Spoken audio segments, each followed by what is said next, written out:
అబ్బబ్బబ్బబ్బా! ఏమన్నా యాక్టింగ్ చేస్తున్నారా? దివ్య, సుమనన్న అస్సలు దొరకట్లేదు కదా! పాపం వీళ్ళిద్దరూ రెబెల్స్ అయ్యుండి టీమ్ అందరూ కంటెస్టెంట్స్ అందరూ గూడా డీమన్ పవన్ అండ్ సాయి అనుకున్నారు. ఎక్కువ ఓట్స్ పవన్‌కి రావడం వల్ల పవన్ ఆహ్, కంటెండర్ టాస్క్ నుండి కెప్టెన్సీ కంటెండర్ టాస్క్ నుండి ఎలిమినేట్ అయ్యాడు డైరెక్ట్‌గా. ఎందుకంటే టీమ్ అందరూ తననే అనుకుంటున్నారని. బట్ దివ్య, సుమన్ అన్న ఏమన్నా ఆడుతున్నారా అసలు? అబ్బబ్బబ్బా! ఆస్కార్ లెవెల్ ఇచ్చేయొచ్చు వాళ్ళిద్దరికీ. No doubt at all. అసలు చిన్న క్లూ కూడా దొరకకుండా ఆడుతున్నారు టాస్క్‌లు. ఆ తర్వాత వీళ్ళు సెకండ్ టాస్క్ గెలిచిన దానివల్ల నిఖిల్ గారినైతే కంటెండర్ టాస్క్ నుంచి తొలగించారు.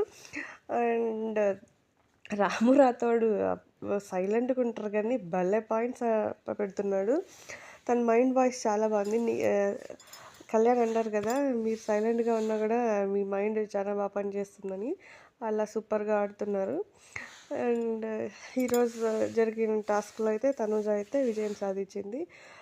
దివ్య, సుమన్ శెట్టి అన్న వాళ్ళైతే నిజంగా అంటే అసలు ఎంత చెప్పినా తక్కువే వాళ్ళిద్దరి గురించి. బెస్ట్ పర్ఫార్మెన్స్ ఇస్తున్నారు ఈ సీక్రెట్ టాస్క్ అయితే.